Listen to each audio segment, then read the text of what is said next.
आपकी आशा बनी रहे, हम तो ये चाहते हैं, लेकिन ऐसा ना हो कि जो उसके बाद जो नया आ रहा है फिर वो निरंकुश हो जाए। ये परंपरा भी चलती रहती है यहाँ पर दिनेश कंवर जी, इस परंपरा से भी इनकार नहीं किया जा सकता। यहाँ तो क्या कहते हैं कि वो अन्ना द्रमुक जाता है, डीएमके आता है, उसके स्टालिन साहब आते हैं तो वो भी वैसे ही हैं। नवीन पटनायक साहब तो भगवान जाने, उनके सामने तो कोई टिकता ही नहीं है, वो भी ऐसे ही हैं। और जो जगन रेड्डी हैं वहां पर, अब उनके मिजाज कैसे हैं दुनिया जानती है साहब। केसीआर एक दूसरे, क्या कहते हैं कि उनको भी मैं अधिनायक ही कहूंगा, और ममता बनर्जी को किसी कम मत समझिए। तो हमारी तो स्टेट्स के अंदर भी भरे पड़े सारे के सारे, कोई इक्का दुक्का बचेगा जो वास्तव में डेमोक्रेटिक है।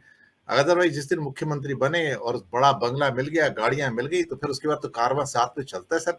जब लोगों के साथ कारवां चलना शुरू हो जाता है सर, मद तो आता ही है ना। फिर कौन सा लोकतंत्र, काहे के लोग, कौन सा तंत्र। लोग अलग हो जाता है, तंत्र अलग हो जाता है, अपना तंत्र चलता है। दिनेश कंवर जी।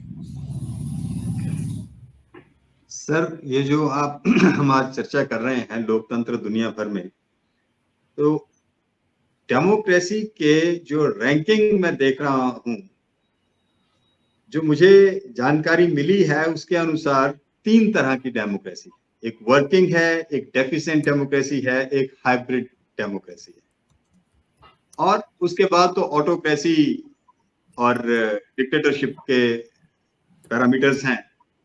तो मैं ये देखकर हैरान हूं कि हिंदुस्तान हाइब्रिड डेमोक्रेसी के फॉर्मेट में फॉल कर रहा है।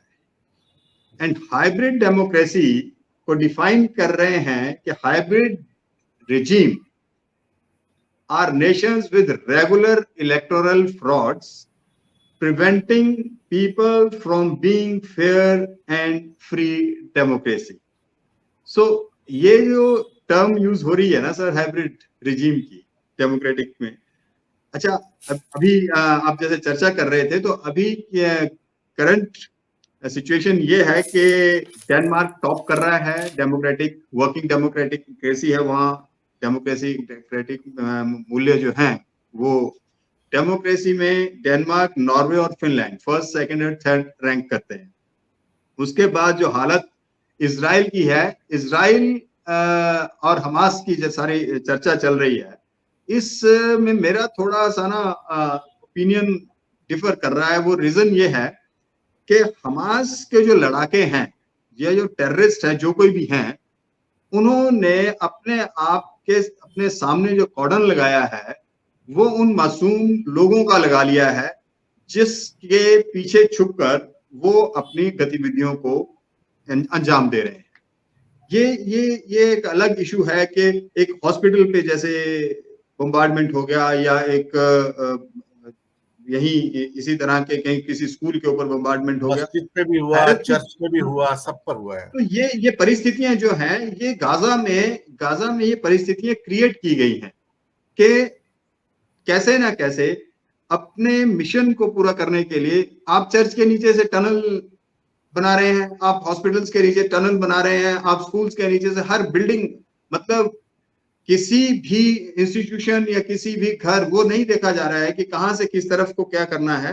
वो एक अंदर वो जो नेटवर्क क्रिएट कर दिया गया है, उसको खत्म करने के लिए या उसको तहस नहस करने के लिए शायद इजराइल को ये इस तरह की बम्बार्डमेंट करनी पड़ी। लेकिन at the same time I don't approve कि किसी मासूम की वहां जान जाए, किसी निरीह व्यक्ति के ऊपर इस तरह का आक्रमण हो, उसको कोई भी अप्रूव नहीं करेगा। मैं उसके बिल्कुल खिलाफ हूं। लेकिन परिस्थितियां थोड़ी उस तरह की हैं जो टेरर को हैंडल करने के लिए शायद वो हो रही हैं। यूनाइटेड नेशंस इसके ऊपर नहीं बोल रहा है, अगर बोल भी रहा है तो फिर उधर से वो यूनाइटेड नेशंस को चैलेंज कर रहे हैं।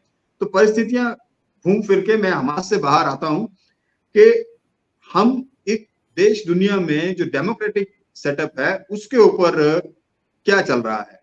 आपने हिंदुस्तान की अगर हम बात करें ना, वर्तमान की परिस्थितियों को छोड़िए सर, वीपी सिंह जब प्राइम मिनिस्टर बने पूरा देश जल उठा। किस लिए? क्योंकि उनको मंडल कमीशन लागू करना था। और कभी वो परिस्थितियां तैयार होती हैं और उनको किस चीज से कोई मतलब नहीं था कि देश किस तरफ को चल रहा है, क्या हो रहा है, क्या नहीं हो रहा है। कुल मिलाकर आग में जला पूरा देश, और बाद में वो एक छोटा सा टेन्योर था उनका, वो पूरा किया, अपना एंजॉय किया, पूर्व प्रधानमंत्री का तमगा लगाकर अब उसके बाद की जिंदगी बसर कर रहे हैं। तो वो जो चीजें हैं वो सब चीजें ये दर्शाती हैं कि जब जब भी जिसके पास, जैसा आपने शुरू में ही कहा कि power corrupts and absolute power corrupts absolutely, तो वो परिस्थितियां जो हैं वो बरकरार हैं। ये व्यक्ति व्यक्ति पर निर्भर करता है कि वो किस तरह से उस पावर को यूज करता है। पंडित जवाहरलाल नेहरू, लाल बहादुर शास्त्री, इंदिरा गांधी से जो 1975 में जो मिस्टेक हुई थी उसका उन्होंने उसको रिपेंट किया था और उन्होंने उसको माना था कि वो मेरे से गलती हो गई थी, जो कि अब के तानाशाह शासक जो हैं, मैं बड़ा स्पष्ट कह रहा हूं, वो शायद इस कुछ करने के बाद भी इस चीज को मानने के लिए तैयार नहीं होंगे कि हमने कुछ गलत किया। लेकिन उसके बाद अटल बिहारी वाजपेयी, आप देखें अटल बिहारी वाजपेयी भी तो इन्हीं के दल के व्यक्ति थे। उनका रिजीम में और इस रिजीम में कितना फर्क है।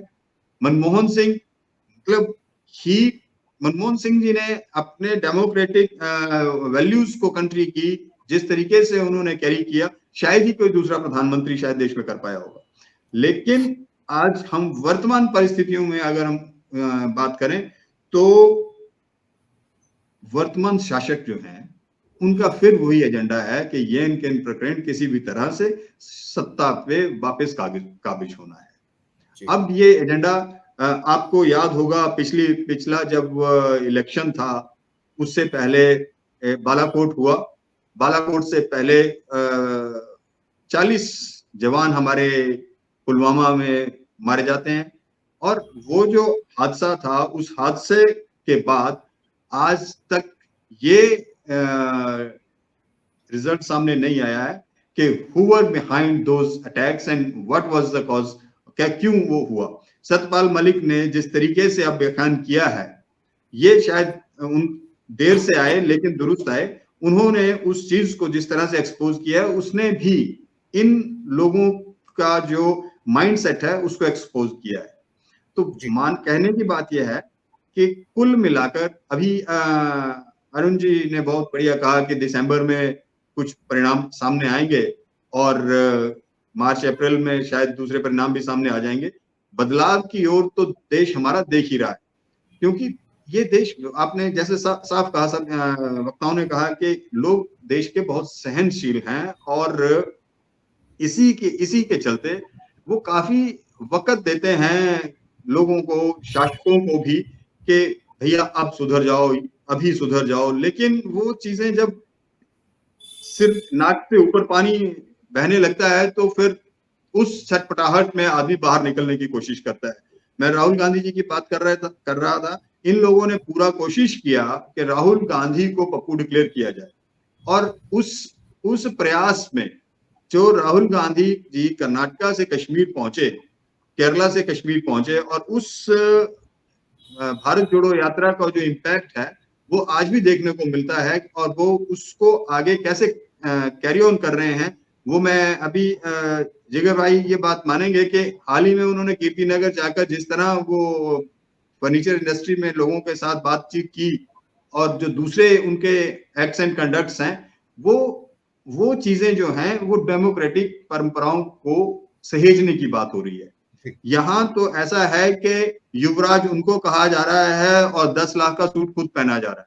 वो व्यक्ति टी शर्ट में कैसे घूम रहा है सर्दी में, इसके ऊपर प्रश्न चिन्ह खड़ा किया जा रहा है। लेकिन एक चाय वाला 2 करोड़ का लिबास पहनकर कैसे घूम रहा है, इसके ऊपर कोई सवाल नहीं हो रहा है। 10,000 करोड़ का आप एक आलीशान महल हवा में उड़ा रहे हैं और देश की जनता के बारे में आप बिल्कुल नहीं सोच रहे हैं। तो ये जो व्यवस्था है, इसी को बदलने के लिए ये डेमोक्रेटिक सेटअप, जिसपे अभी हम बहुत चीजें डिस्कस करने को बाकी हैं सर। आने वाले दिनों में पीछे हम ये चीज हम तब डिस्कस करते हैं जब इलेक्शन हो जाता है या होने को होता है।